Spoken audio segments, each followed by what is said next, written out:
कल आदिवासी के आंगन में पात सजी थी। आज मतुआ समुदाय की रसोई में पके भोजन की थाली परोसी गई है। दौरे के दूसरे दिन अमित शाह का काफिला मतुआ समुदाय के दरवाजे तक पहुंचा। आज के भोजन का इंतजाम भी यही था। पहले उन्होंने मतुआ समाज के मंदिर में पूजा की और फिर मतुआ समुदाय से ताल्लुक रखने वाले नवीन विश्वास के घर दिन का भोजन किया। अपने बेहद विशिष्ट मेहमान के लिए विश्वास परिवार ने पूरे मनोयोग से भोजन तैयार किया था। चावल, रोटी, शुक्तो, मूंग दाल, चना दाल, पनीर, चटनी और खीर।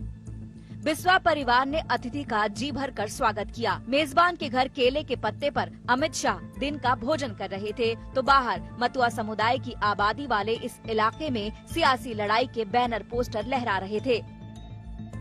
गृह मंत्री अमित शाह के स्वागत के लिए अगर भाजपा ने झंडे लगाए तो वहीं तृणमूल कांग्रेस ने भी उन्हीं के पास अपना झंडा गाड़ दिया। अगर गृह मंत्री के पोस्टर लगे तो ठीक उसी के पास मुख्यमंत्री ममता बनर्जी की तस्वीरें नजर आईं। बंगाल में चुनावी सरगर्मी भले ही बढ़ गई हो, लेकिन पोस्टर की लड़ाई हर गली में जारी है। मतुआ समुदाय के घर अमित शाह के इस भोजन कार्यक्रम के पीछे भी सियासी वजह है। मतुआ समुदाय के लोग बांग्लादेश से शरणार्थी बनकर आए थे। बंगाल में 1 करोड़ से ज्यादा इस समुदाय की आबादी है।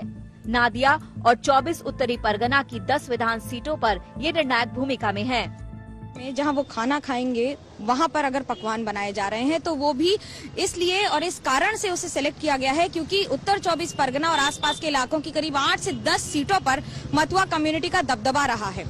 एक सांसद भी है भाजपा के, लेकिन उसके साथ साथ ये भी ध्यान में रखा जा रहा है कि आने वाले विधानसभा चुनाव के लिए इस पर नजर हो और उस पर नजर टिकाई भी जा सके। 24 उत्तर परगना उन जिलों में है जहां टीएमसी और बीजेपी के बीच वर्चस्व की हिंसक जंग होती रही है। अमित शाह बंगाल के बीजेपी कैडर में हौसला भरने आए हैं और लगातार ममता बनर्जी पर हल्ला बोल रहे हैं।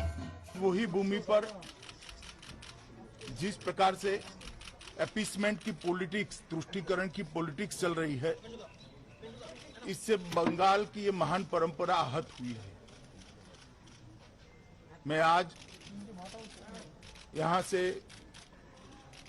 बंगाल की महान जनता को आह्वान करना चाहता हूं।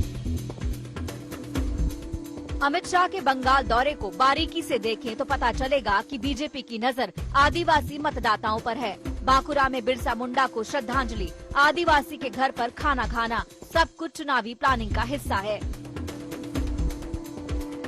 बंगाल के आदिवासी बहुल जंगल महल में आने वाले इस इलाके में बीजेपी ने अच्छी पैठ बनाई है। 2019 के लोकसभा चुनाव में इस इलाके और आसपास बीजेपी ने 7 लोकसभा सीटें जीती थी। इनमें बांकुरा, बिष्णुपुर, पुरुलिया, झारग्राम, मेदिनीपुर, बर्धमान, दुर्गापुर जैसी सीटें शामिल हैं।